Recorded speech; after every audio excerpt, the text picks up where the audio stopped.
A man getting bit by an alligator and he screams. Okay, quiet. Hey, quiet. Stood out towards me. Ow! No, not an owl. A real scream of pain.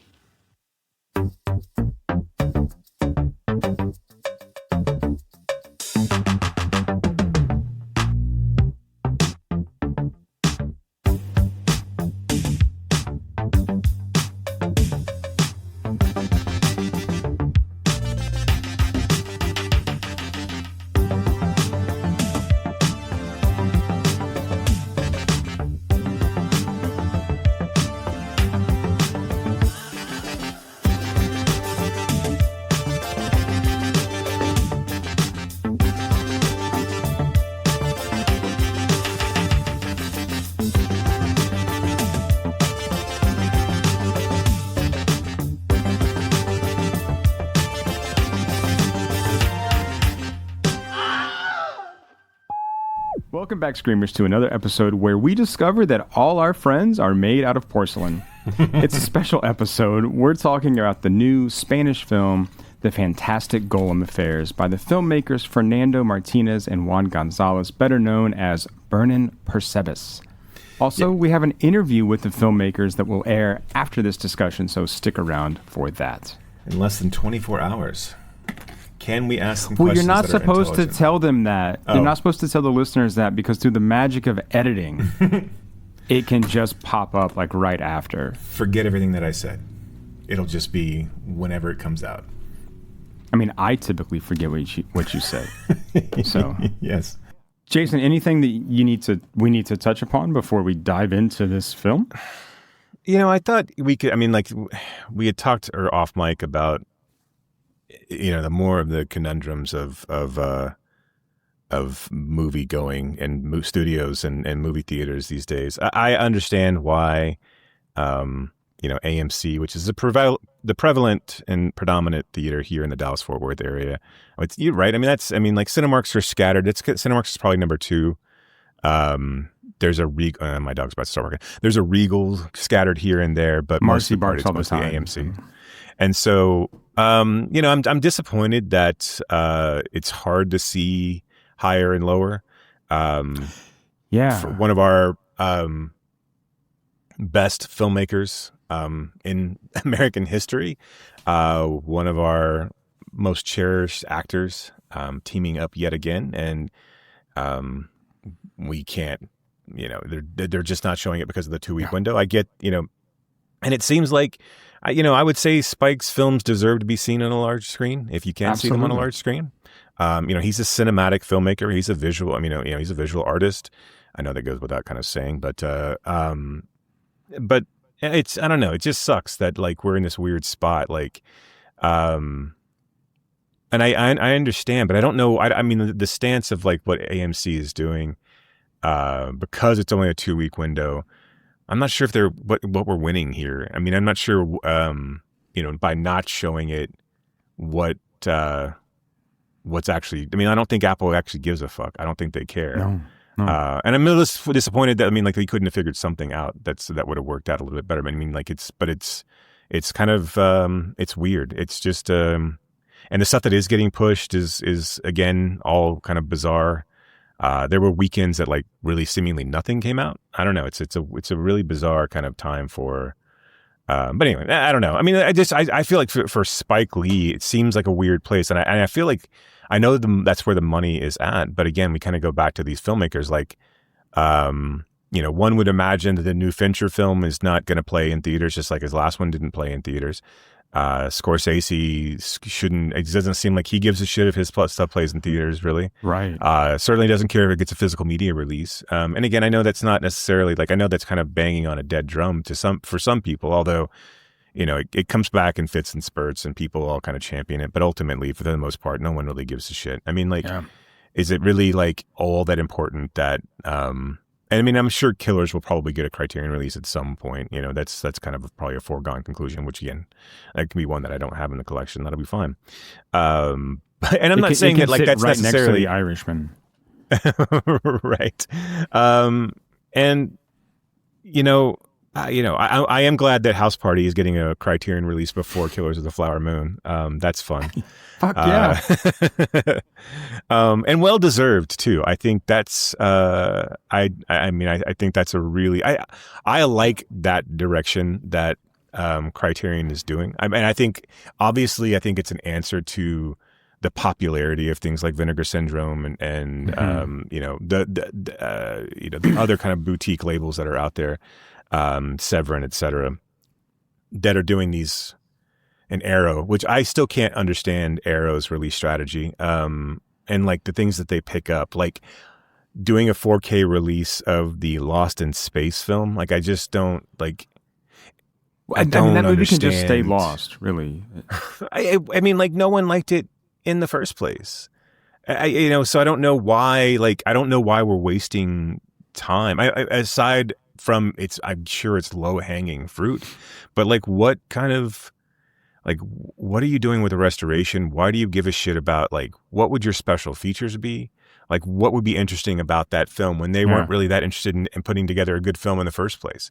And we are talking, maybe this is for the Matt LeBlanc completist? Sure, right. So, okay, so we're going to do the pitching monkey film? I mean, like, is that going to be the next one that, what the fuck was that called?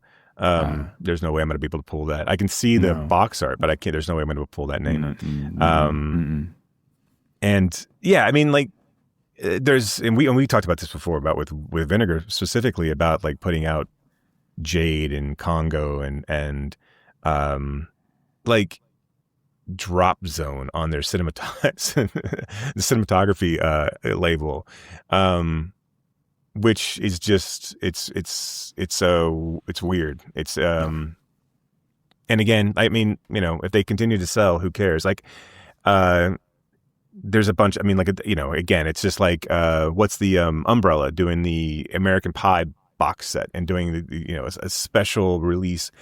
And I get to a certain extent that you and I are kind of aging out of like it's this next generation of like these films that they grew up on. Yeah, I mean, I get that, but really, and I guess this is probably the last generation. Not if the Real House Foundation has anything to do with it, it won't be. But like this is the last generation that really had like seminal films or films that kind of quote unquote define their childhood. This era of the people who were kids when the prequel trilogy came out, and that those ones who kind of for those films who their beloved films, or films in this era. But I still can't, like, there were good films in that era that couldn't be put out. American Pie, whatever. I mean, it's it's fine, but I don't necessarily know if it's going to be like, is this really something we want a 3-disc 4K special box edition where we get to interview Jason Biggs and Chris Klein on their thoughts on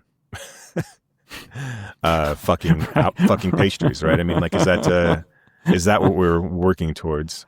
When there's other films that are out that could have come out. I mean, like, and again, I know they're not cultural zeitgeist films, but they're better films to be talked about from that era. Yeah. I mean, I could see the argument for the first American Pie film, maybe not all the other ones, right? Because I do think that film was something that people genuinely got excited about, right?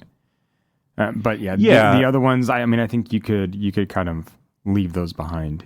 But then, like, where's your huge box set for Scream then? Like, where is the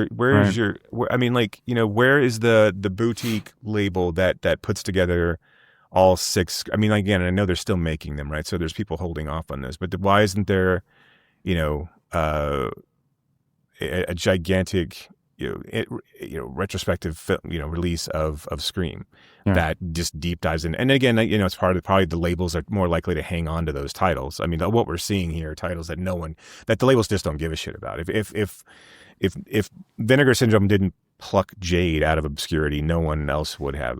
I just don't understand I really don't understand, like, the manufactured excitement around those releases, which I know we've gotten way off topic of higher and lower still being in theaters, or not being in theaters at all here, really. But yeah, highest it's just to a weird. lowest. It's highest to lowest. Yeah. What did I say? higher to lower. Yeah, it's which is kind of the same thing. See, it's so. I get the title. It's so obscure to me now at this point. I don't even know what the actual title is. Well, right? I don't know if you saw, but Spike Lee did an interview about this too. No, I didn't. Was it with Variety or maybe Vulture? I forget, but he's not happy about it either. And he was like, "Look, it's not my decision. I can't really do anything about it." I mean, but what I mean is like he was upset, but sounded like he had no real say in this. I don't know. I'm just saying. But the Five Bloods didn't hit theaters either.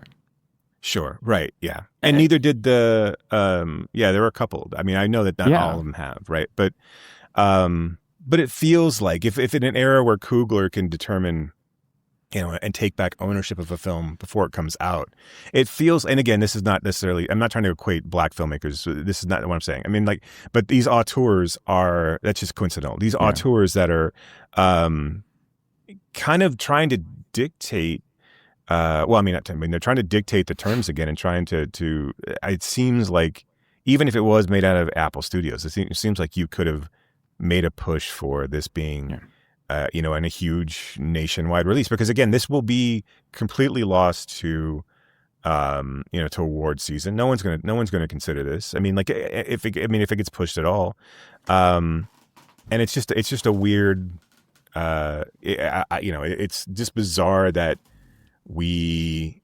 are sitting here with a Spike Lee and Denzel film where no one can actually see it.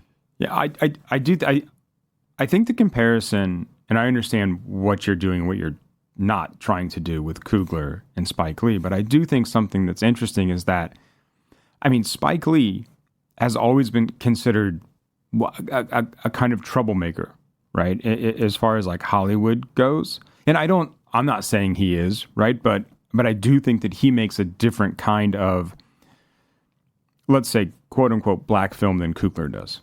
And I think that he's at least nowadays anyway. Well, right. And I think that, for a long time, he would have trouble getting things financed. And so I wonder just like how much of this is just kind of his reputation continues to follow him, however unjustly. Right. And now he's just like, fuck it. I don't care. I made my film and I do like whatever. You know what I mean? I wonder if that has a part to play in all of this too. I mean, I think he gives Spike what he wants, but that's just me. I'm like, let him have every theater out there, right? I mean, especially when you have something. Look, The Five Bloods should have played in theaters, right? But I do think that was kind of handicapped a little bit by COVID and obviously being in Netflix as well. But when you have why isn't this playing out like Inside Man? This has the potential to be. I mean, Denzel just came off of a Broadway run of Othello or Hamlet. I'm forgetting which one it was. I'm pretty sure it was Hamlet. And he is coming off of kind of a weird late career, if he ever needed it, kind of resurgence at this point. Yeah. Denzel has continued to make films. Spike has continued to make films, on the regular. There's no reason that this couldn't have been this should have been a marquee release for theaters. And I don't really see why is this just another, even if you're Apple, why is this just another release to throw up on Apple TV? Why is this just another, why isn't this a prestige release where you have I don't know if the film is Oscar worthy necessarily. I don't even know if it's good or not. But this is a remake of a classic film, a Kurosawa film, which makes it even more attractive to put in theaters. Right. For the people who love film, absolutely. Well, and if you are going to go see a Spike Lee film starring Denzel, you probably have an idea of Kurosawa in the film that's being. What I mean is Spike Lee is not necessarily for the casual moviegoer who's just oh, what's out? Oh, it's a new. You know what I mean? Sure. Yeah. But Denzel is though. And that's the thing too is that I think that. He's still doing Equalizer films with Fuqua and I don't know. Yeah. It just keeps speaking back to this idea of that. Theaters are continually losing money and they're dying. And it just seems like there is, I mean, an answer to some of that. And we continually handicap them because we decide these kind of arbitrary rules. And again, I understand where AMC is coming from. I understand that AMC doesn't want to encourage this, and they've fought for the longest time against these types of windows. But for a film like this, maybe you make an exception. Yeah. I understand why you don't show Eeny Meeny. I get that. I mean, like that's, if it's going to debut day and date. Yeah. But surely, I mean, and I do think AMC is probably the biggest theater chain in the United States at the moment anyway, right? I mean, like, you would figure that AMC would have the ability to put this in theaters and get something back on the, get some sort of box office back. Kind of throw their weight around and do something with it. But yeah, you just get the feeling that a lot of these places just don't want to do that. Like they're just content with kind of like wallowing in sort of mediocrity, or like, yeah, we're sinking, it's fine, whatever. Right. I do think that, I mean, just to kind of go back and say like a couple more things. Right? I mean, I think it's interesting that Scorsese continues to just kind of like throw stuff up on streaming, right, pretty quickly, as much as he was this proponent of the cinema, right, and what counts as cinema and what counts as amusement park rides. So I find that just a little ironic, right, from Scorsese, in that he's not, and these guys maybe aren't championing physical media as much as they should, right, in terms of longevity, right, and security of those formats. Yeah, and I mean, look, it's easy to sit here and to I'll continue to judge these people from afar. That's fine. To judge one of the greats, but like, but yes, I mean, we've talked about this. But when you say shit like that in print, right, then you're fair game. Oh, of course. Just like anybody can criticize me for saying the banal stuff that I say right on this podcast. That's how it works. Yeah, no, I'm with you. I do think that Scorsese owes something to American cinema. Especially now, especially when it's in its for whatever you want to call it, it's death rattle. At this point. Yeah, right. I mean, like he has the opportunity he has a platform where he could insist on a physical media release for Killers of the Flower Moon. He could have already negotiated something with Criterion to put it out, a month after, just like he did with the fucking Irishman. And I don't necessarily know if that's what he did. I don't know how that actually worked. But I mean, like, if the Criterion was willing to put out the Irishman as quickly as they did, I guarantee you they would have done the exact same thing for Killers of the Flower Moon. And like, and it's the same thing with like, with Coppola. These guys are all kind of just like, one, sucking up, and again, understand Coppola did his own thing with his own money, whatever, but they're sucking up this kind of, the air in the room with these bloated, unnecessary vanity projects at the end of their career, when they could be looking towards the next generation of filmmakers, just like someone looked towards them. It wasn't like Scorsese made himself. It wasn't like Coppola just pulled himself by his bootstraps and was like this, they could be forcing things back in the theater, and, but instead they're spending their time, making these unwatchable and ultimately forgettable films. I mean, like, to be fair, like, honestly, Megalopolis won't be forgotten because it's going to be a joke. It's going to be a footnote joke, and he'll release another version of it, and it'll suck too. I mean, and then there's going to be is it Figgis or Haggis is the documentary? Mike Figgis. Yeah. Yeah, I always get those two guys. I know one of them is very problematic, and like, right. I know. It's just the is. It's just the G's and the is at the end. It's not. It's a failing on my part, not theirs. Figgis is an interesting filmmaker, I think, and I think it's weird that he's doing stuff with Coppola. But I mean, like, whatever. It'll probably be, maybe it'll be like a sequel to Time Code. I mean, like, but like, I don't know what the release is going to be for Once Upon a Time in Hollywood 2, but you've got Fincher, Pitt, written by Tarantino, and it's very likely that it's going direct to Netflix and it won't see a theatrical release. Now, and again, like if it's any indication of what Fincher did last, yeah, fine. Don't put it in theaters because, I mean, we wouldn't be able to see it anyway.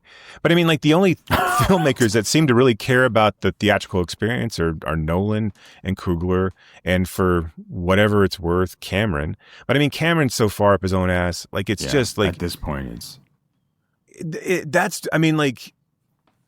and whatever, look, again, don't count the guy out because he's made all the money, right? All of it. All the money that was to be made, he's made it. Every single bit of money is his. But he, to me, has become what Zemeckis was in the 2000s, right? Yeah, where you got so caught up in this like mocap nonsense, like this kind of like uncanny valley mocap films that he couldn't step away from them. It's really, and again, I'm not going to sit here and pretend that Cameron is one of the greatest filmmakers or storytellers ever made. Like, I think technically and visually he's pretty astounding, but but storytelling wise and actual directing, I could, one. Those Avatar movies are garbage. They are just plain and simple garbage. Like, it's not really, like, I mean, if you like them, fine, but they are up there absolute trash. They're overblown, overlong, visually stunning trash. But it's, I don't know. Again, it seems like it's weird that those three are the only really ones that are really are champion pushing the medium, right? Release, I mean, like, and the art house folks that are still out there, I mean, Anderson still makes things at quite a clip, but Paul Thomas, like, he's pretty. He takes his time, so I don't know. Yeah. Well, let's talk about Clay Min. Let's do that. Yes. Let's talk about the Fantastic Golem Affairs. Follows two friends, Juan and David. They will find themselves on a rooftop terrace after an intense party in Madrid. Juan witnesses David falling to the void and his body disintegrating into ceramic pieces after hitting a car. I feel like that is a little misleading because we don't see the intense party. We just see them, like, on the rooftop. And you get the idea that they've been out, like, in there. I mean, there's like beer cans everywhere and stuff, but we don't see, like, wherever they were, right? We come in after that. I mean, like, it opens like the rooftop sequence of the room, right? I mean, we just kind of like are having this conversation between two men, which is I'm sure some sort of homage, but because they're kind of sitting in the same type of chairs but this is a much better film than The Room, obviously. It's such a great opening sequence, and again, yes, I agree with you. Good. Aside from a few cans of nondescript beer, you don't really get the idea that they're overly drunk or hungover or damaged in any sort of way. It's just two men playing charades as the morning breaks. Right. Like movie charades. And before I go on, can you hear an echo of me at all? I hear a slight echo. Okay. So I think it's fine. It's very faint. I don't think I'm going to turn on echo cancellation, see if that really bothers anything. It can't be changed while recording. So look at that. Really? I won't be doing that. Yeah. That's fucking weird. Cannot change it. Yeah. Riverside has its own rules, man. It's fine. Yeah, I know. But there's like nothing else out there. I was like looking for other like stuff and there's nothing. I mean, there's other stuff, but it's either you don't have as much options or it's more money. Right. And this seems to be like what most people prefer. I mean, in the list of like, this is the best one. It's got the most of those. I don't know. Right. Yeah. It has all the things, the bells and the whistles. And the whistle. But David's first film where he's trying to explain The Shining by mimicking Danny on the tricycle is so brilliant. I think all three films that they choose are really funny the way that they try to play them out. But I think it's just a great opening sequence, and it really, obviously the music is amazing. It sets the scene so well, and then just kind of like is this bizarre, like, because again you're thrown into this world. What they do so well, you're thrown into this world, and it never really explains itself. I mean, it does throughout the film, throughout the duration of the film, but it doesn't spend time to like. It never really lets you get settled. You just kind of have to pick up things, and everything is presented as, oh, you should have known this from the get-go, right? I mean, Right. it is. I know they mentioned Looney Tunes at the end, but this is very much a live action Looney Tune. I mean, this obviously feels a lot like Kaufman, and what kind of meets Wes Anderson, kind of, and also meets like Julio Torres from Problemista. Like, it has all these trappings, but it really does kind of. But I wish I was able to see this when it played at Fantastic Fest or one of the major festivals, because this has been out for a couple of years, right? This is a 2023 film. Yeah. And it's been making the circuit. I think it's just now getting a kind of a larger push. At least just U.S. distribution, right? Right. Yeah. And these filmmakers, their other stuff, they've made short films, but and when I say short forms, they're short films, they're short form films. Their last one was 1 hour and 3, so it wouldn't quite technically qualify as a short film. But they're unavailable outside of Spain, at least from what I can tell. I can't find them either. Yeah. Yeah. I saw a Region 2 DVD of The Queen of the Lizards, but, and of course it was PAL, so it wouldn't have been useless to purchase. Well, I mean, unless you had you could probably find a Betamax. Right, I could probably an actual Laserdisc pressing of Queen of the Lizards, but so I do this feels like a film that is ready for this group of this duo to really kind of pop here in the U.S. This is not a film that's going to enchant everyone, but I do think the people that it does enchant. Because I think it asks a lot of its audience from a perspective of, like, especially an American audience, where a lot of things aren't, explained or played out for you, or like you have to accept this world as it's presented to you.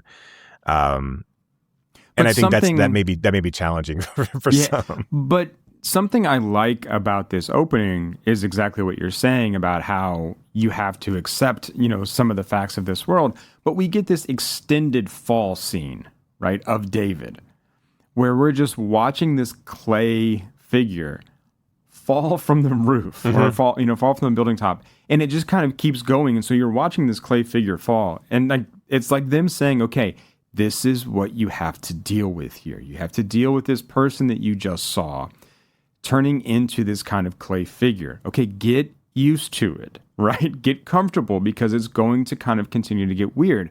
Because, I mean, I don't know how long that fall scene lasts, but I just thought that was like... It's the full credits, right? That's what I mean. It's long. A great opening song, too. Like, it's a great opening song. It's so good. And then we see it smash, and we're like, okay, right, this is what I'm in for. And, of course, everyone just sort of accepts it. They're just like, yeah, okay. Right. Now, granted, the people that we interact with almost immediately, except for our main character, all kind of know the game, right? I mean, they're all part of what's going on. Not that it's like, but it is this world that they've created. And again, what we've just seen on the opening rooftop is a man who, in order to do a charade for King Kong, gets completely naked.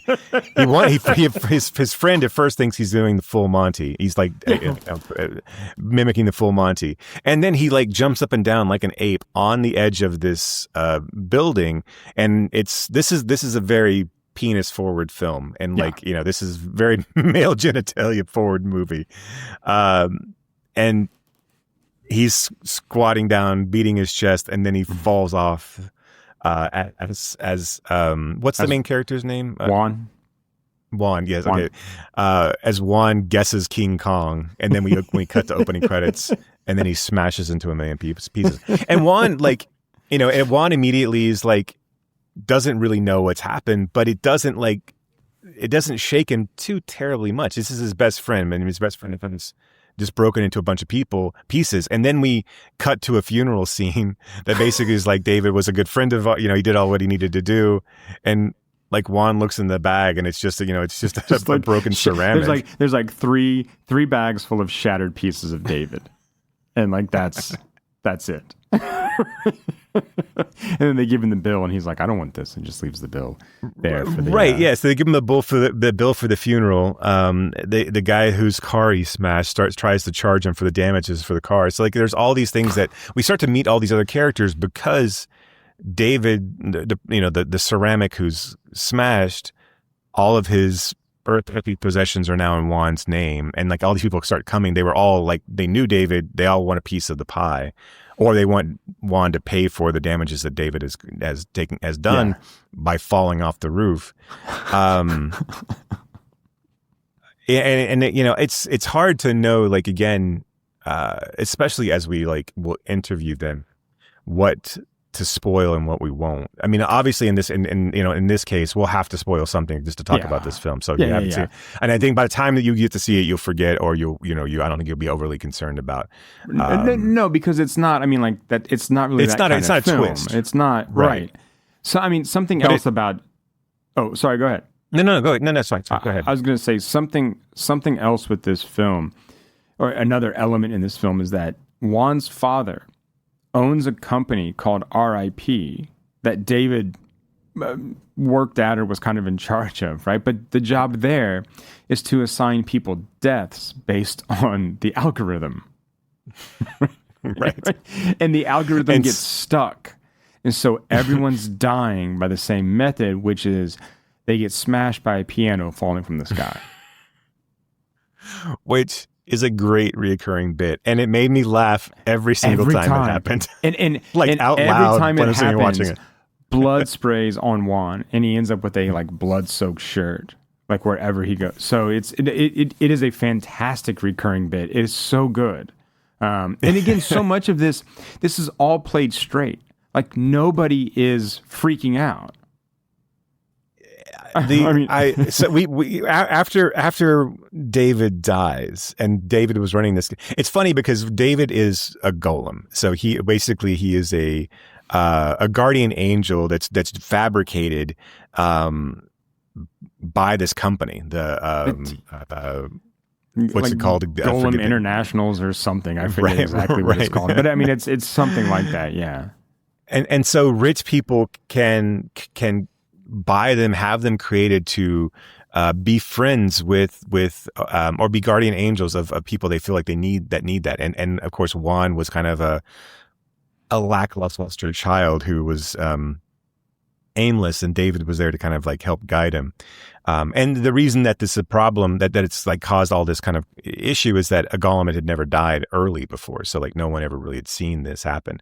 A few people had seen bits and pieces, right? So Juan goes online and says, hey, my best friend shattered into 1 million pieces, or whatever he says. Has anybody ever seen anything like this? But I love the fact that Juan's dad, I'm going to keep getting names, but Juan's dad, who runs the company, doesn't really understand how the company works. And so like they're all going in there to explain to him. One, he's like Tinder. They're like, yeah, do you know what Tinder is? And he's like, yeah, you go there to fuck, right? Like, right. There was some other one that it was that like, right. He was watching basically Storage Wars, and he was really excited about seeing it. He didn't want to actually work. He had this golem that could do all these things for him. And so David was taking care of the company. He wanted to go and watch Storage Wars, but now that David was killed or is dead, he had to go in and do this. And so, yes, they're explaining to him how, like, hey, you know how all of these matchmaking services work. And he's like, and he's heard of one of them that advertises on this Storage War. That's right. This show. And he's like, it's for people to get laid, right? And it's like, yes. And it's like, so now everyone's getting this, 35-year-old right. like hockey fan who only likes vanilla ice cream. And he still doesn't quite get it. And then by the time that that comes back around where David can take over the company again, like 3,800 piano deaths have happened. And like there's so much shit in this movie that shocked. Like, right. There's so much shit in this movie that like again, they just present it to you. And it's really like we go from the company having this piano problem to now all these people coming out of the woodwork who have interacted with David, who want a piece of the pie. Like I never really understood the other, the shirtless guy with the horse tattoo, like what Filtro? and the lawyer. Yeah, Filtro. I know that they were like, he was an Instagram influencer guy, but I never really understood how like that relationship made him feel like, I know that it was sexual, but I didn't know how he felt like he was entitled to David's things. Right. And was so upset that Juan, everything was still in Juan's name. Well, I mean, and no one knew that he was a Golem except for David's dad. I mean, except for Juan's dad. Right. I mean, the Filtro thing is just, he's just a greedy kind of gold digger hustler, right? I mean, that's it. And so he's just going to try to get what he can. And the lawyer with the wig, with the toupee, they are funny together, though. Those two, I think, are really kind of hilarious. And, and then, like, and Javier Botet, that who plays the like faux cop, and the guy who understands how he works at the Golem. He's the son. He's the like heir of the Golem, like international company, right? But his dad was also, his partner was also a Golem, right? So like it was helping him run the Golem company. That whole section is amazing as well. This movie, like, of all of its, its quirkiness, it really, like, it has this kind of like this like really sweet moral center to it, but it also weirdly fucks in a way. Like, I mean, like everyone's trying to get with Juan. Like, it is it's a horny film. It is a horny movie. And Juan's this just average dude. He's not like, I mean, like he's kind of pudgy. He's like, right. Yeah. I mean, he's nice, but he's not well kempt. No one really thinks much of him. But still, whenever he interacts with someone, he's banging it out, or at least or people are trying to bang it out with him. Like everybody. Right. Man, it really is like just one of those films that, like, I don't know, it feels like one. I would have loved to have seen it on 16 millimeter, but it feels like this is like an opening salvo to like a really I know, again, I don't know their career that well, and I know they've been working, but like this feels like kind of the opening moment for like what could be something like along the lines of, like, it doesn't have, I feel like, the pretentiousness of like the Daniels work. Not to say that I hate the Daniels work or anything like that, but I mean, like, there's not sort of that feeling of self-import that their films kind of have. This feels a lot more like it's presented on its own terms. It's just kind of given to us, and I think that's really kind of confident in a way to kind of present these kind of vignettes in a sense of like, this is the world that we built. We're not going to over-explain it. You're either going to jive with this or you're not. Yeah. But that's fine, right? I love that about this film, that they don't try to over-explain. I get really turned off by these films that are set in kind of a world like this where they have to tell you everything that's going on. I mean, there's any kind of rules that are here, they show us how these rules work, right? They don't have to over-explain. They don't have to like go into an exposition dump, right? I think this movie reminds me on some levels of like early Almodovar, in terms of like how it looks, and how, it's filmed in Madrid, but the sets all look like sets. Right? Like, I mean, it's like this sense of artifice. If you think of like Women on the Verge of a Nervous Breakdown, that apartment doesn't look real, right? It looks kind of like it's, built out of cardboard, right? For that, but on purpose. And I kind of felt the same way about these sets, which I really, really liked. And again, how it kind of gave us this like surrealist quality to the film too, because it is such an absurd, and I mean like in the good way, it is such an absurd movie. I mean, it's full of magical realism. It's full of surrealism. It's full of this, like, just, I don't know, like kind of magic, right? But it also gets at, like, I mean, these real issues of like loneliness and death and companionship and independence, and how these work with different people. So, yeah, and it's bawdy, which I think is great. Yeah. Yeah. And like, I mean, like it really does kind of just bounce from piece to piece, right? It never, I mean, like it doesn't, as much as we say that it has these, it touches these, tackles these topics, it never takes itself overly. I mean, like we are on the journey with Juan, right? I mean, like, so it's never one overly sentimental because Juan's not, and it's never overly serious.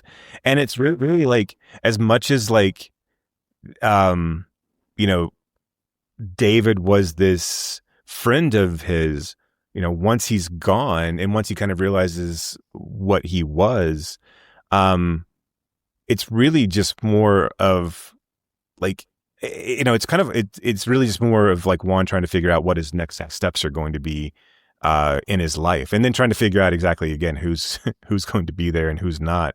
You know, the one time that we see that he gets a little cross is with the, you know, the woman who wants to take over RIP, in the, you know, in the final kind of negotiation of how it all works, you know, basically how the companies are going to work out and like how we're going to reintroduce and kind of set all this stuff right. Yeah, I mean, I don't know. I mean, I think it's a really, I think it's really, really well done, and it's really, really funny. And, yeah, I like I said, I wish I could have seen it in a theater on 16 millimeter. I think that would have been like, it's a really like, you know, a really cool experience. Yeah, I mean, I'm utterly charmed by this film. I mean, I think it's a wonderful film and a really kind of like great hang for like an hour and a half. So, yeah, it would have been cool to see kind of in that sort of like dreamy, gauzy 16 millimeter. But yeah, it's I don't know. I can't wait to watch it again. I just think it's a lot of fun. Really good stuff. And stuff. And I'm excited to talk to them about, you know, kind of their process, as like how they, you know, how they put all this together. Yeah. And really kind of how, you know, when they're writing this, what, you know, how do they balance that act that they do so well here of not giving away too much or not trying to, you know, how do they trust their audience enough to make sure that they're going to go along with this ride, and maybe a lot of that is, I think a lot of it for me is the strength of particularly Juan's character. We don't really see much of David. I mean, you see a little bit, but not. I mean, like by the time it all comes around, you know, you only see him at the beginning and end, and like everyone else kind of comes in and comes out, but Juan is so like really kind of just nonplussed by everything, and it's aside from when he's getting splattered with blood from the piano drops, and you know, I do think the entire cast is really good. I mean, I think everybody in this film is really, really good, and I think, you know, someone like Filtro who's really got it cranked up, I think that works because everybody else is really kind of tamped down, right? Or playing at a different kind of register. And so when he pops up, I think that works as well. But I think everybody's fantastic in this film. There's just so many like little moments, like after Juan gives him like the house and whatever else he gives him to kind of concede part of David's possessions over to him that he thought he was due. He like does the middle finger raise up with this, with the,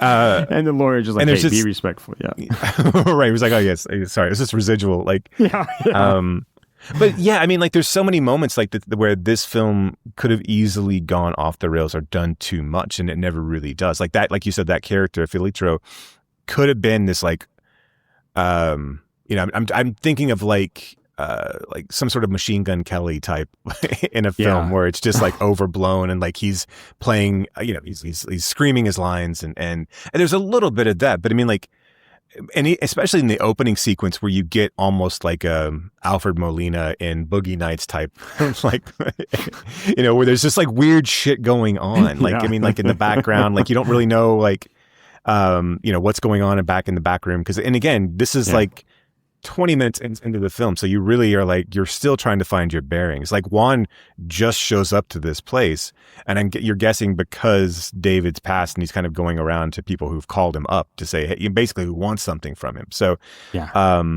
But even the moment when like he goes to Golem Industry, well, no, it's not what it's called, but when he goes to the Golem place to listen to Javier Botet's father explain who David was, and he's like, "Hey, can I use your restroom?" He's like, "Well, you can't hold it." And he's like, "No, I'm gonna." He's like, he just gets up and pees in the plant. And I also love that the movie does this twice of like where people are starting to explain things and then the piano gets dropped on their head. So it like cuts off like this moment of like, oh fuck, we're not gonna know. Like it's like okay, like oh. Yeah, and it's such a cause like, it's such a great moment because like in a different movie, especially like an action film, that's when someone would get shot. It's such a the next level of that kind of, again, making this a kind of a live action Looney Tune. Yeah. I mean, again, like the thing's just falling out of nowhere, right? And what is? There's nowhere for describe himself as like a Wile E. Coyote. Isn't that what he? More like Wile E. Coyote. Yeah. No, he's the Roadrunner. The cop was Wile E. Coyote, and she was like, "I want to be Bugs Bunny. He's way more fun." So yeah. Yeah, it's I don't know. The vibes carry it a long way, I think, right? The way that it kind of handles tone throughout the thing kind of, I think, keeps you right there with it so that you're not like looking for things to, find fault with necessarily. Right. And it's, like I said, once we talked about pianos falling on the head, it's so madcap that like when he believes that the people from Golem are cops that are interviewing him about David's death, and they're like, did anybody else see this? And of course, we've come to find out that other golems have been destroyed in ways. And he hits a golem in the face and cracks it, not knowing that he was a golem. But like when he thinks that they're cops and those guys are following him to see if he knows more than what, because again, the golem thing is supposed to be kept secret. They're trying to figure out if he knows more, if he's telling people, and he chases them back to Golem, the warehouse. Headquarters, the warehouse. Right. And he is just on a pedal cart with like two people that we've never seen before. Like it doesn't, like those people don't show up again. No. He just gets onto a pedal, like he runs after them in a car, and then he finds them on a pedal cart, and he implores them to get out to help him get into the building. Get out and help me. Get out and help me. And they'll never show up again. That's not. Nope. That's that is just two people that were in the film, and that they'll never show up again. So. I think it's like I said, it's really, really confident in the way that it presents itself. And, I do hope that it gets some level of, I hope that we are able to screen it ourselves. And I do hope that this gets a level of some sort of notoriety. It's one of those films I do feel like it's going to kind of like, how do you feel about like Hundreds of Beavers and like where, cause that feels like it's bubble that hasn't quite made a lot of a really big wave, like some other things I felt. I'm trying to think of something that's done that like has broken over where people like have talked about it. And Hundreds of Beavers one. Hundreds of Beavers. Is that going to be one of those films that in like 5 to 10 years people are piling in to like midnight screenings of? Yeah, I think so. Right. I think it's going to be the one, but it feels like it's one of those films that should be bigger than it is. And I know it's gotten, but like, I know it, the roadshow thing worked out well for it. And like, and it's on Tubi for free. And, and it got a VHS release and it's, it's whatever. It did all the things, but like, it feels like it exists in this level, like, kind of above something like Strawberry Mansion or what Bernie's doing, but just has not kind of gotten into the I don't know, the kind of conversation, but because like it takes something like The Room, right, where like and again I know The Room's a different time. I know The Room's pre-COVID and everything now is different, but like but something that existed because like LA comedians were picking up on these screenings and starting to like talk about it. Had the same thing as Hundreds of Beavers was doing. I mean, like Paul Scheer and these guys were like, had seen it, and started talking it up. Now, again, it had its own buzz as well, but it just felt like it never really, I don't know, made it out of like the film nerd community. Or I think everyone, that group knows about it. But I don't know, I can't think of anything that's been recent that's like, been kind of this cult sensation that's kind of that. But I wonder, where all these films exist, like your Amanda Kramers or your Albert Bernies, or where all those exist. 10 years from now, are people going to continue to discover them? I mean, and like, because you can have something like, Corey Maccabee's American Astronaut, which never was last thing. Like that was such a obscure, like really, really, one of those things that's like, you kind of had to be in the know, or you kind of had to stumble upon someone who knew about this and it was passed along. Things that kind of made festivals, but like I said, I feel like it should be, I feel like these films are in a weird space. Like Max and Molly in the Future to me is another one of those films. That exists in this space that has like, it feels like it should be able to find an audience. And I don't know. And I think Hundreds of Beavers has probably done the best job of all of that, because I mean, they got, like I said, they did get a kind of a boutique, Blu-ray release.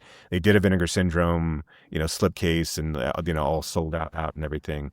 But I don't know. I like something like this, especially who's got has Spanish language attached to it as well, makes it a little bit even more difficult.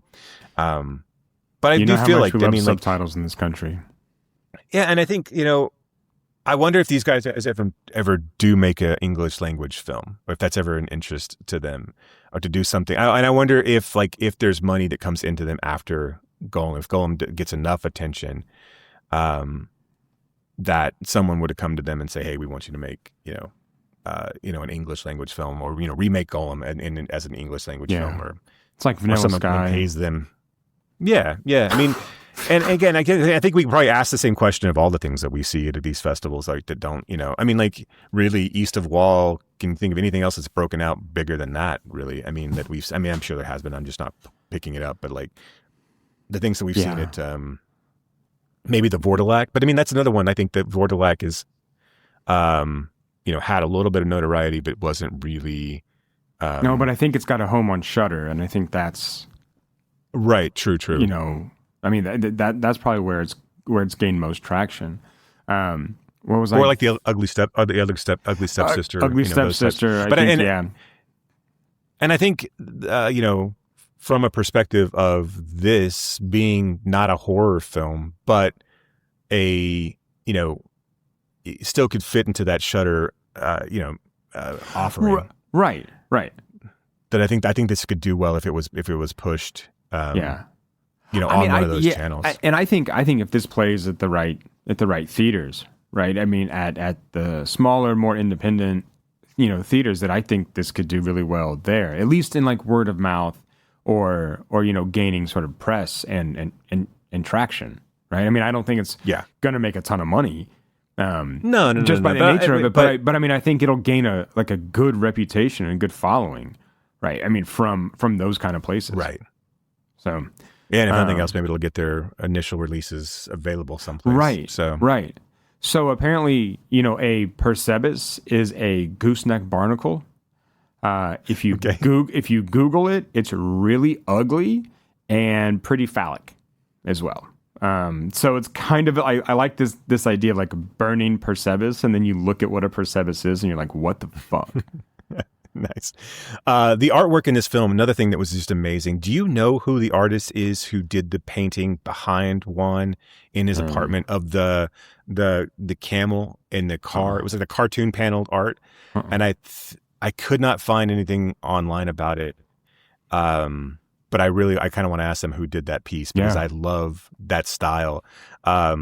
When he does karaoke and he's kind of in dual frame, there's a big, huge picture. But he also has a picture. Like, this is a weird, like, another thing we kind of, we didn't really touch about, like the platonic love between Juan and David. Yeah. And then the pieces of, the display of heterosexual love, homosexual love, or at least, what have you. Like, it does feel like though Juan has a picture, or a big, huge picture of David naked, or at least a thing that looks like David naked on his bedroom wall. I don't know if that is, sorry. I don't know if that's, if that is David or not, but I mean, there is a naked man that's on his wall. So I think that's another interesting thing that this film does, is like kind of explores those types of relationships. Yeah, and I think does so very well, and not in a heavy-handed way. And I think especially with the kind of like male platonic love between David and Juan. I mean, like, Juan kind of makes this sacrifice at the end to not have David, as they rebuild David, to not have him remember him at all. Right. And it's just kind of creating a new David to go do a new thing, which I thought, again, was, like maybe the biggest show of friendship and love that Juan could do. And kind of like we see, for lack of better terms, like, growth from Juan in not having everything just kind of revolve around him at that point. Right. Yeah. Right. Yeah. Well, very cool. I'm looking forward to talking to them. I think if you have the chance to see this in the theater, and we'll let you know if we screen it, you can keep an eye out on Real House. We're going to try to screen it in Fort Worth. We're going to try to screen it at the Texas Theater. So we're going to try to do our best to promote the film and to get it in front of eyeballs. But yeah, absolutely, yes, and we'll be excited to do that and tell everybody that we were the ones who did it. Kidding. I'm kidding. So yeah, it's all us. It's all about, look, this is all driving promotion back to me. So stick around for the interview with the filmmakers, the Burning Gooseneck Barnacle, Burnin Percebes. But yeah, so yeah, enjoy that conversation. And until then, thank you all for listening. And keep screaming. Yeah, you still have to do it.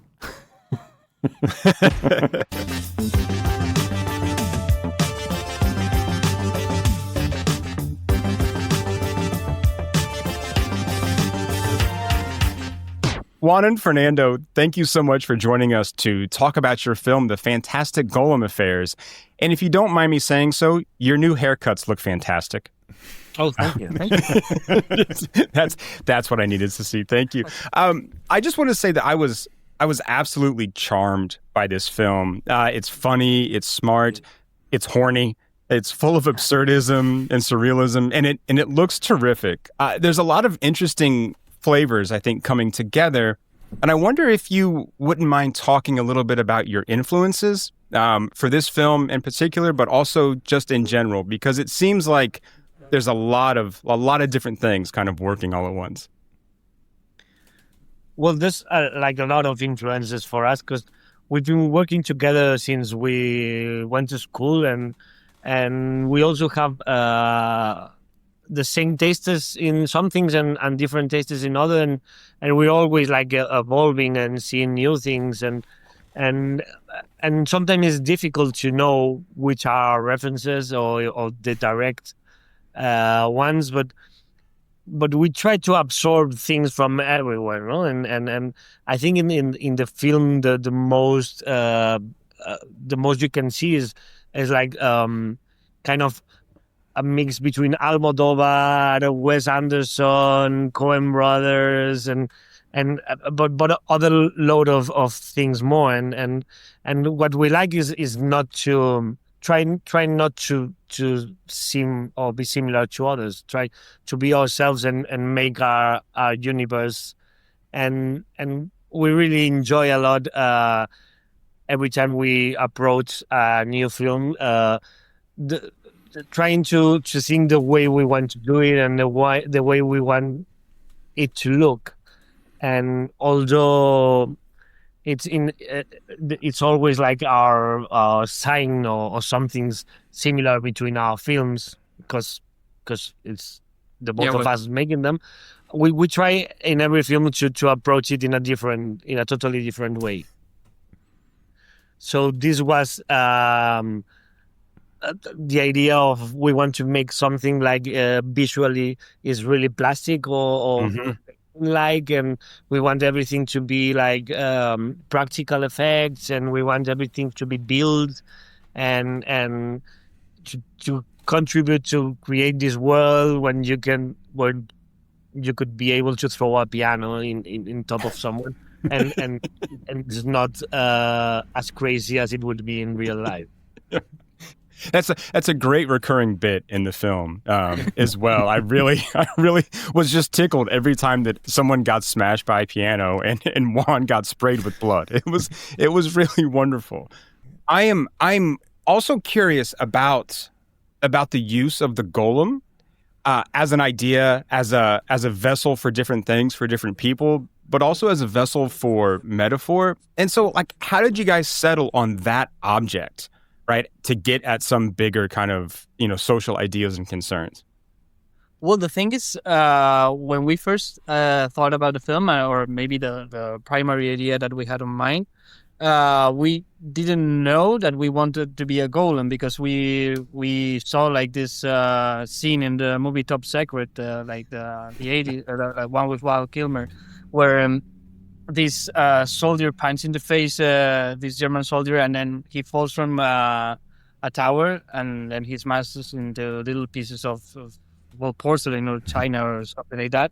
And we thought, imagine that happens to you, like sometime, someday you just arrive home and your mother, your sister, or whomever tells you, okay, Dad died today, and you won't believe the way he died. And then what could possibly be behind this story? And then when we were speaking about the plot of the film, how it should continue, then the golem idea came to our mind. I don't know, not because of the 1920 film, but probably because another thing that we saw about it. And we thought it was like the perfect combination, like for what we wanted to explain with this story, the mythology we're trying to explain, because in the film we don't really explain everything about golems. We just use like this common figure of the Jewish mythology, like golem,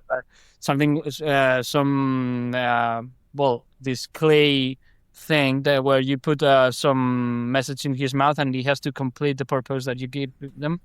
And we thought about, imagine that there's this guy that he was supposed to do whatever he doesn't want to do, and then this guy dies, and this guy has to face for the first time in his life any adult problem, and the golem was more or less that, like from a mythology that already exists and that allow us to know, to not having to do any more explanations than about this mythology or about this creature. Yeah. I mean, I think the golem is a figure that we're all familiar enough with, right? Even if we're not super well versed in the sort of Jewish mythology of it, we understand what a golem is like there to do. And what I love about how it works in this film is that golem is different for everybody that, Golem Solutions makes a golem for, right? I mean, so keeping with that mythology, but then also how it explains what's going on in the film and how it works with these different characters. One of the things I wanted to ask, I'm sorry if I stepped on you guys, but one of the things I wanted to ask is that, as you're putting this story together, what I think, again, what this film does so well is that it doesn't spend a lot of time over explaining. Was there ever any moment, like as filmmakers and as writers, how do you guys balance because we go on the journey with Juan and understanding this world. How do you guys balance that without giving too much away and still having the kind of the magic around your story and keeping your audience involved? Well, I guess that's the most difficult part about making films. No, it's like we just try to make this story in a kind of modern cine noir way. You cannot see that in the film, but the way we thought about how the plot goes on, like there's this film we really enjoyed, Under the Silver Lake. Mm-hmm. We really liked how that film that story evolves and how how it's built, and we try to do something like, okay, we have this main character, we present it with the golem shattering, and now we have to go little by little building up this story, and I guess this, if we did it again, we would do it kind of different, because we every time you do something you will do it, but just we just try to make this kind of building up thing. We also like a lot burn after reading, and we like a lot of that film, how absurd things make this snowball effect, and all this absurd construction of things, and how something stupid can be so important, and we think that's really real. Like in real life, silly things turn to be really important, and we had the feeling that was the way to make it, and we hope we did it at least some well. Well, at least for us, you did, right? Nice. Can you talk a little bit about how you found your cast? Because I think so much of this film hangs on Juan's performance, and he's so wonderful in this movie. When you were writing this, did you have? I didn't think you guys had worked with Braze before, but did you have people in mind, or how did you go about finding your perfect Juan and Carlos and David and Clara? Well, the thing is, when we wrote the film, we didn't want like the typical hero. Well, the character is not like the typical hero. It's like a puppet who just runs around the world, and just every day goes by and he's just smiling with his beers at home. And we wanted to be someone special. And then Bryce came to our mind, and he was doing, I don't know if you know this show called Paquita Salas in Spain. And he was, his character was an old woman who represents actors. And he hasn't done something like this. And we thought that he was like perfect for a role, because he has another masculinity. Like, it's not like the classical hero. Like, he's not like this regular body type hero with regular sexuality, and we really like that about him, and we think it mixes perfectly with the character. And also in the case of Carlos, who's Javier Botet, he's a good friend of ours. He normally does like horror films because of his condition, and well, he's been in alien movies, in It, I think he has another character, and well, he does normally like movies for acting as a monster, but he has like a really funny way of acting, and we know him really well, and we thought it was perfect for a role. And well, the other characters and actors, the thing is, in Spain they're kind of huge. We have like a very good cast for this kind of low budget and weird movie. And when we passed the production company the list of actors that we wanted to perform in our film, they told us like, there's no way we're gonna make this film. And in the end, when they read the script, they all say yes. So yeah, it was a really good news for our film. We tried to have also ¿cómo se llama? Antonio Banderas, but he said no. his loss. His loss. Yeah, absolutely. No, I think the entire cast is so wonderful. I mean, even some of the smaller characters, like the two workers at RIP, just add kind of so much, flavor and layers to the film. And I kind of, looked at the cast and looked at their bios. And I mean, again, like, they seem to do so much work in Spain, but yet we, aren't familiar with them, because I don't think a lot of those films made it right over here, or at least not in like wide release. But they were all just so, I think, perfect for the roles that they were cast in. I mean, even Filtro and his kind of like over the topness and weird bravado that he had. Because it's huge, like, for us to be premiering in the States, because that's not the normal thing for Spanish movies, and it's not a thing for like indie films.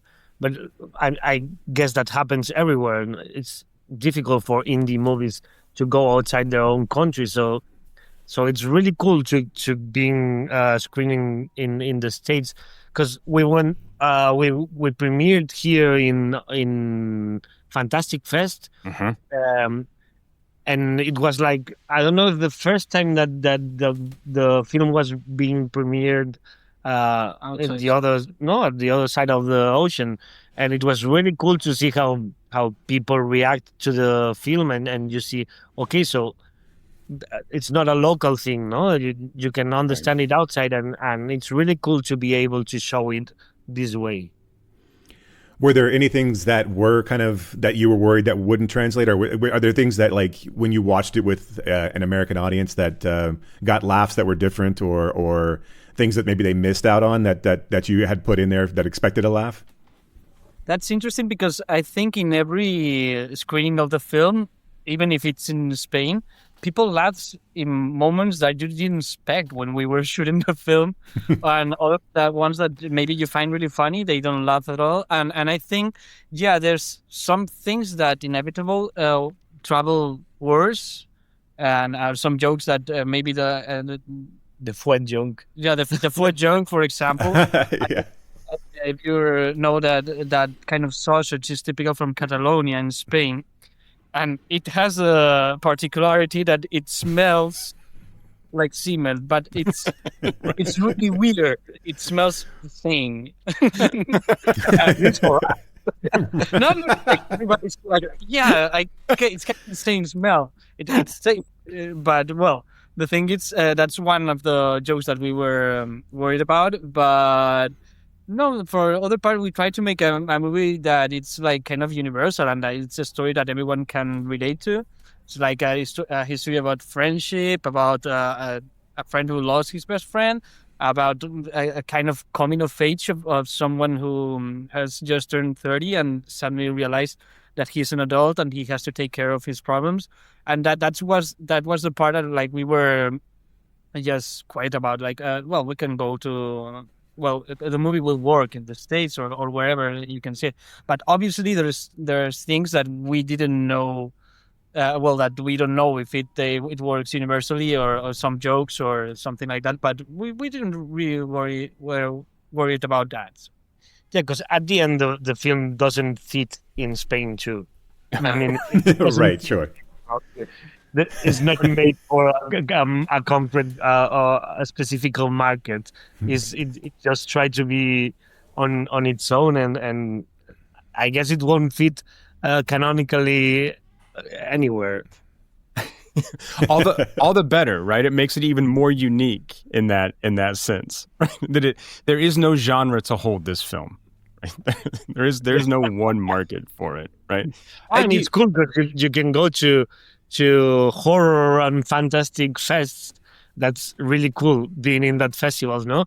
And also you can go to indie festivals and to kind of more mainstream festivals, because there's something for each one. Yeah. You guys mentioned in that last bit of the conversation about how it was a coming of age story.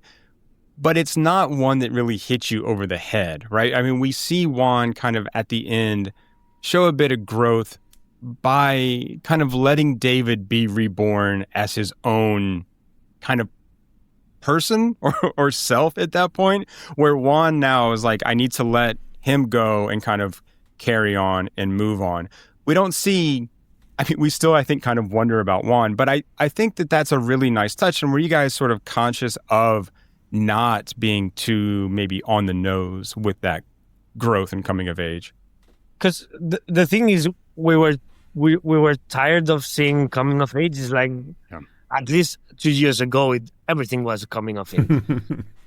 and every coming of age was some 14 years old girl or boy that discovers sexuality, and then and with this that's not how it works, no? Well, like nowadays you're 30 and you realize, fuck, now I have to be by my own, and I have to make my family or whatever.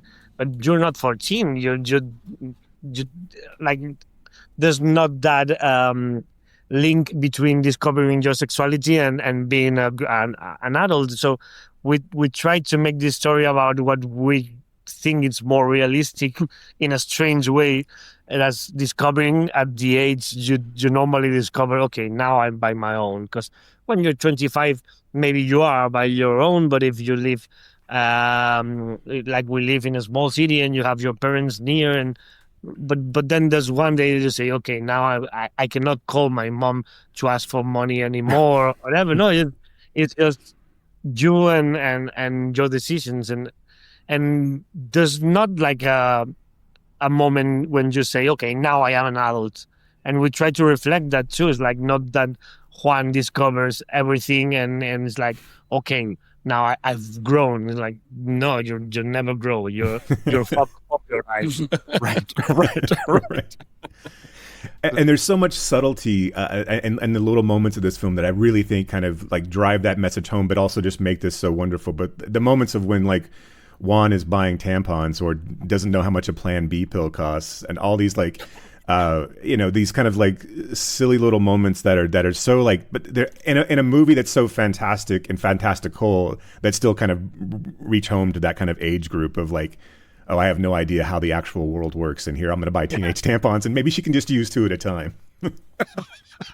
That's the kind of thing that we really like, or maybe that's our signature in this kind of film, because we try to approach these kind of situations, or these kind of plots with breaking them with tiny moments of everyday life, right? Like this guy that it's now starting to have relationships or serious relationships, then he has to do like regular things of and he doesn't know how that works, like tampons or the pill, or if he has an accident with the condom that breaks or whatever, he doesn't know how to react, and that's the thing. Like it's not a coming of age, but well, that's kind of the license of comedy that we took in this film, no? Like these kind of details.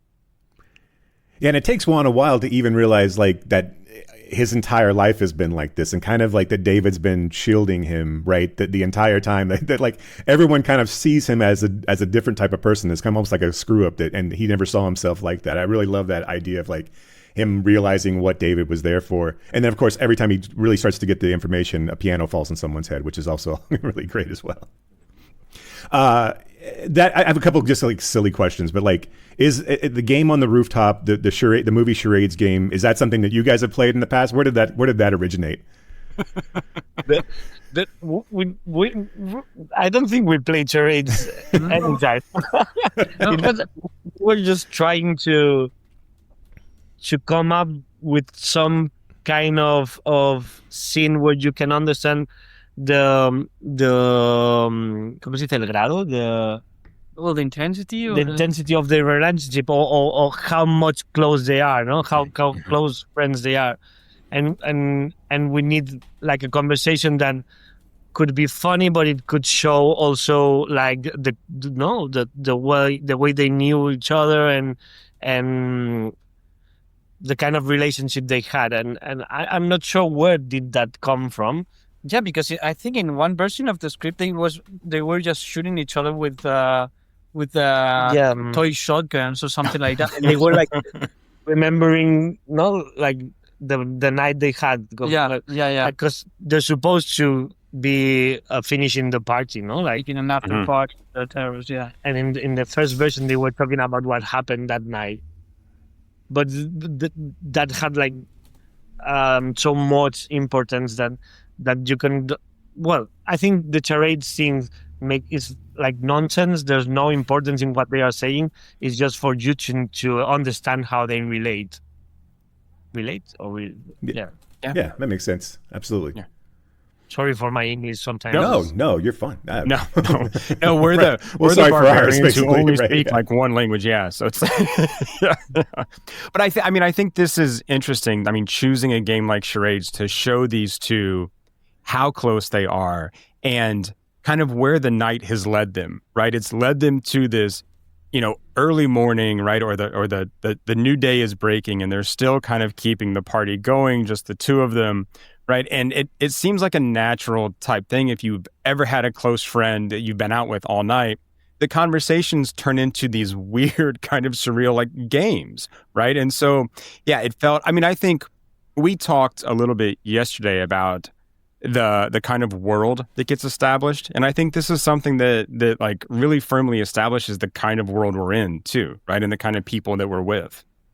Yeah, the first scene always in a movie is like really important to establish the world that you're entering, no? And in this case, we thought that it was really, really important to establish the aesthetics, the kind of the tone, and also the world where you're gonna go in, or you're gonna step in a few moments. Like when David falls from the terrace, then we just put this toy, this doll falling. Like you clearly can see that it's a doll. Then that's the code of the film. That's our tone. So that's our way to say welcome. Maybe you're gonna like it, maybe not. But from the first scene, we are gonna tell you the truth. This is not gonna be a regular film. It won't look realistic in some points. The aesthetics are gonna be like obviously sets. And on one kind of sets that like try to emulate the Hollywood classics films. And you're welcome to this trip, and I hope you enjoy it. And if not, you have seen 5 minutes, you can call it. And if you try to get technical and understand everything, that's not this film is not for you, no? Like we had these discussions with the producer and the AD where they were like, because we don't understand in what moment the golem transforms into a figure, and why when he falls he's already a figure, but then when you break the face of the other, it's and we were like, if you're trying to understand that, you're not understanding anything. That's not the point. Right. That's funny, it's crazy, and nobody would fucking care about that. It's like right. I mean, we're talking about a film where clay men are coming to life and walking around being people's best friends, right? I mean, like, why you're telling us already? Don't try to figure that part out, right? It's okay. I do love that opening falling scene and how long it takes for David to get to the car. I mean, like that. I think that tells us so much too about what kind of movie this is going to be. Is that like this falling is going to take the entire opening credits with this kind of really amazing song playing over it as well. Yeah.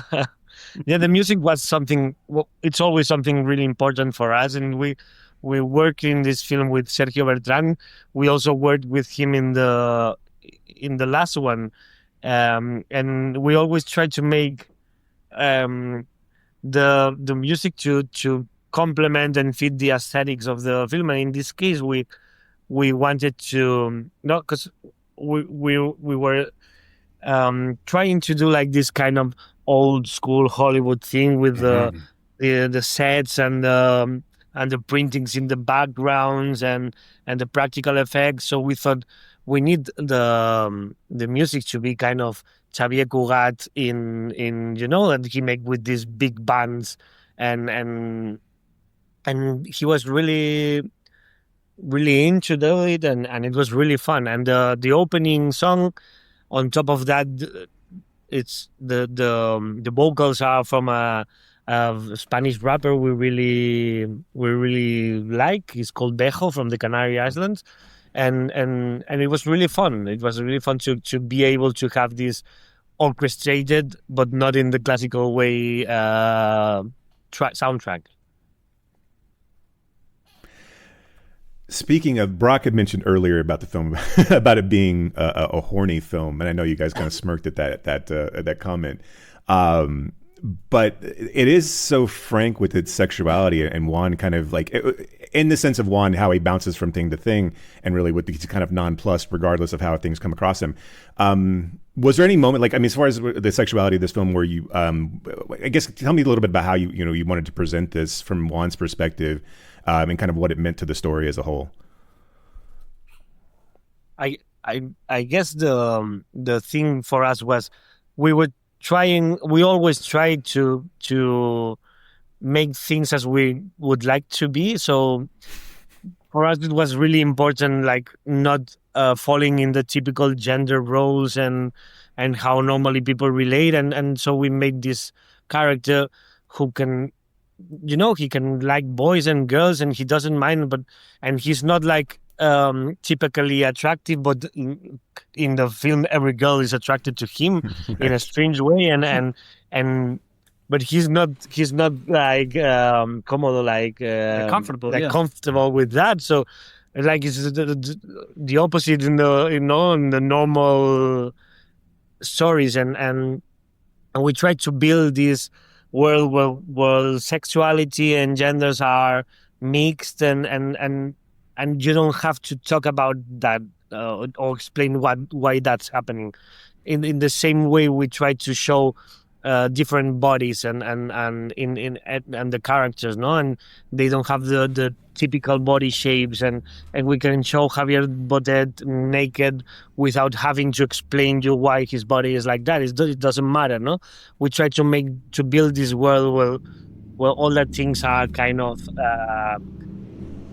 superadas, like like we moved on from those stereotypes, and that's how we would like the world to be, like move on about these things, and we'll try to build that in the way we could.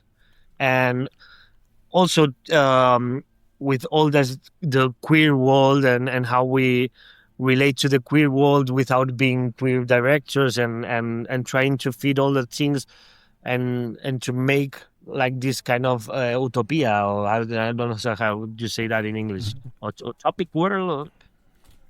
Yeah, I think. Go ahead. No. I'm sorry. A topic world. What was that? Utopic. Utopia. Oh, utopic. Okay, gotcha. Yes. Yeah. No, I love the kind of inclusivity of the film, and like you said, how we're seeing different body types, and how Juan is just an absolute kind of ladies' man, but also like man's man, right? I mean, the guys like him too. But again, the not having to explain, to just kind of say like, this is how it is, right? This is how it is, and if you don't like that, then you're not going to like this film. I mean, I think the kind of hands off is really great.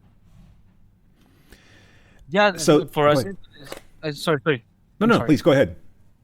No. I was going to tell something really similar that Nando said before. Like, it's important for us, like, not over-explain everything. Like, you don't have to justify what you're seeing, and sometimes that's a clear tendency in the films. Like, you have to understand everything and everything. If someone has a strange body or something, has to do something with his character and his plot, maybe we're over that. Like, we can go to his plot, to his life, not having to explain what happens with this body, this face, this, all this stuff, yeah. You mentioned practical effects, so I have to ask, does anybody still have David? Does anybody still have the ceramic David? Which one of you has it? We have the ceramic Roger, the one that breaks the head. We have like one, the whole head, the whole bust, and then they made a head again for us because we got friendly with the FX guy, and he made it as a present for us. But there's no. They reconstruct the David that's hanging in the office. When he put the eye on it. Yes. Yeah. That's in the production company because it won feeding our plants in a Yeah. small possible plant. But we keep pieces of the Yeah. actual. We have one eye, the replica of one eye. We have the dick Yeah, of the one that floated. I think we only have the penis and the eye. Yeah. And an ear or something like that. So speaking of dicks, can you talk about the name Burnin Percebes? Because Percebes is a kind of like what, barnacle or shellfish, Yeah, barnacle. Yeah, it's a barnacle. and it's really ugly, right? And it kind of looks, it's got a phallic kind of shape. So where did that name come from? You know, it's itself, the animal, the barnacle. Yes. It's the penis itself. Yes. Yes. Yeah. That's cool. We didn't know that when we... Okay. The thing is, we know each other since school. And when we were 14, we used to make these stories and scenes and comic books or whatever. And we have like real common names in Spain. I'm Fernando Martínez Fernández, and he's Juan González Gutiérrez. That's like John Smith in the States. Right. So we tried to find some cool, funny name to sign, and we thought, okay, Burnin Percebes is fun. And now we're 34, and we cannot get rid of that. And it's strange to go to meetings, and if they don't know you, they don't trust you. And it's kind of like a stone we have to carry for the rest of our life. It's that albatross around your neck. Yeah. Yeah. So speaking, saying that you guys have known each other since school or since you were 14 or very young, and that you've been doing things together for this long, what's the working process like? What's the working relationship? Do you guys kind of do everything together? How do you split up duties? Well, the thing is, I guess that normally in other duos, they divide the work, but in our case, it's not like that. We do 50-50 of the work, and we write together, like, not physically together, but I write a part of the script, then I pass it to Nando, that he rewrites it, and vice versa. And with directing is the same. Like, we speak about everything, because otherwise it will be like maybe you have more influence in this aspect, or maybe I do. Or sometimes if you're a little bit tired, you don't know how to explain something to the actors, then the other one does it. So, like, it's perfect to be a duo because you don't have to make everything on your own, and you also have a conversation all the time, and you can just contrast your idea with the other one. And the movie grows and grows and grows, and all the time this constant conversation. I think it's really great for working. But yeah, we don't divide the work for like maybe one speaks with actors, the other with the technicians. No, we do both things. And you can, just from, talking to you guys for a half an hour, you can see the back and forth between you two already, and sort of the, looking to each other for different explanations, or like, what word am I trying to think of here? So, all right. Yeah. Very cool.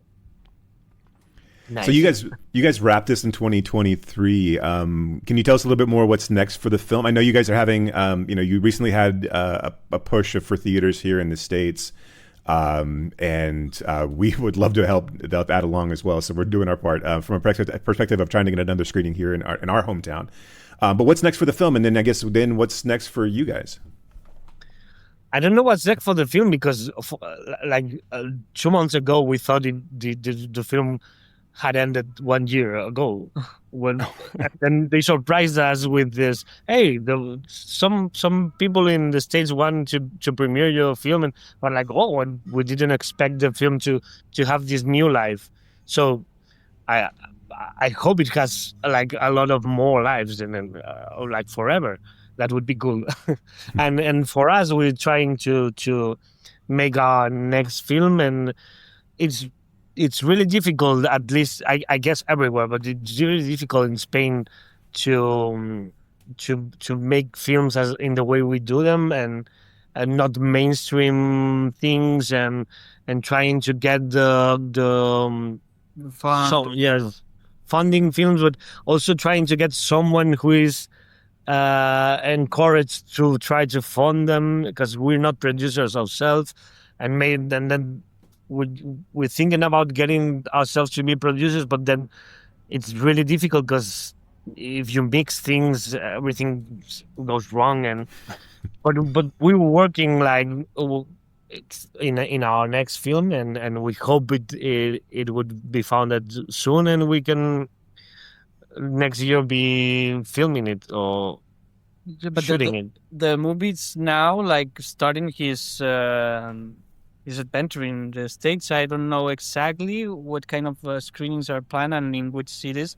I should check on a list or something. But we hope it has a long life here, and and that we can make another film soon. Yeah, I mean, I absolutely. think we hope as many people as possible can see this film, and I mean, I'm looking forward to seeing it kind of again and again and again, actually, because I think there's so much to kind of take from repeat viewings of this film as well. So hopefully we can help get it into a theater here, and other people can push it across the rest of the country. That would be really nice. This is lovely. Thank you. Yeah, of course. You guys filmed Golem Affairs on 16 millimeters. Is that correct? Yeah. Is that so? Can you speak a little bit about filming on actual film, or is it something special to you guys, or was it just a matter of what was available? That's something we really like. Our last film, the one before the Golem, was shot in 8 millimeters. Oh wow! And that was like a crazy adventure because everybody told us, "Don't do it, you won't get all." But it was really fun to do, and then we said, okay, well, the next one has to be in 16, and then the next one in 35. But it's also the first time we worked with the GOP, but we knew him from along. Like he's a really close friend to us, and his expertise is in 16 millimeters. So we said, like, all the things come together, and we want these aesthetics that really fits with the 16 millimeters. And also we have a way of directing that we don't really like to repeat a lot. Like we don't really like to do more than 3 takes if we can. And nowadays that's a strange thing, because nowadays everyone shots everything from 74 different angles, and they do it like 120 times. At least. So they edit like for 2 years and have these 80 versions of the film, and we like to shoot it if we can do it in 1 take, and we're happy. That's the take for us, and then there's not much work in the editing booth because we already shoot it editing in our heads. It's like and see, like 16 millimeters or real film really works well with that, because you cannot recheck takes, you cannot waste a lot of film, at least if you don't have money. I guess if you have a lot of money, you don't care about that. And also, that's like a really cool thing that you don't watch what you have shot until 2 weeks later or something like that, or 1 week later. Well, it depends on the money you have and the lab that you have close. But that's kind of exciting. Like you shoot something, you see, because you see it in a monitor, but it's not like the actual thing. So you can see like a simulation of what the film is gonna be, and then when you receive everything, it's really magic. Like then that's it. Whoa! Like something's like shit. yeah. I would imagine that's either like anxiety inducing or really freeing, right? Not knowing kind of what's going to come out. It's like, well, we're just going to fucking go for it, or like I'm paralyzed now to shoot. Yeah. For us, it's really fun because we like doing it that way, and we're really optimistic always with everything. So it's no. When people say like, "Are you sure?" It's like, yeah, it would be fine. And there's sometimes you mess it up, but normally it's okay. But with our last film, the thing with the 8 millimeter film, we shoot it with Nando on the camera, and I was on the microphone, so he didn't hear any of the takes, and I didn't see any of it. So together suddenly we watch and hear the movie for the first time when we received the material of the 8 millimeter thing. Yeah, you should watch that film, the Queen of the Lizards. Yeah. I have no idea where you can find it in the States, but Yeah, I was just going to ask that question. Yeah, we looked for it, but it's a little bit difficult to find over here. So maybe you can text Lisa. Okay. Lisa. Yeah. Yeah, we'd love Lisa. to. Absolutely, we'd love to. Yeah. Yeah, so We'll Lisa, make- if you're listening onto this, get us their other films. Yeah, we can send you links and Yeah, please. Yeah, that'd be amazing. No. Please, yeah. Because now, I mean, like, we're just going to go out and talk you up at this point, right? We're going to tell everybody about about your work. So, I mean, to be fair, I only know like 2 other people. So. Yeah, it's just between us. That's all we. Yeah. It's just the 2 of people us. in more than 0. Yeah, that's true. That's true. Jason, do we have any more questions for Fernando and Juan? And I think we covered most of the things we talked about earlier. So Yeah. I want to thank you guys so much for your time and making time for for us. Thank you guys. It was a good fun. Yeah, thank you. And I want to say congratulations on getting a film made under any conditions, but especially one that's this special and this much fun. And I hope nothing but the best. And I hope to see your next feature as soon as possible, for sure. Yeah, can't wait to Thank see you very that. much. Yeah, can't wait to keep talking about this one too.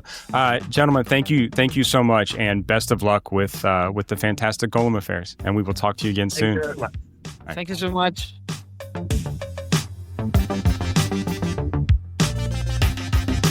You have been listening to Why Does the Wilhelm Scream with your hosts, Brock and Jason. If you liked today's episode, do us a favor and rate, review, and subscribe in whatever application you use to consume podcasts these days. You can reach us by visiting whydoesthewilhelmscream.com. If you are in the DFW area, we would love to see you at a Fort Worth Film Club event. You can learn more about those and find a full schedule at fortworthfilmclub.com. And you can learn about my foundation and how we are trying to foster the next generation of film lovers at realhousefoundation.org. That's REEL housefoundation.org. Till next time,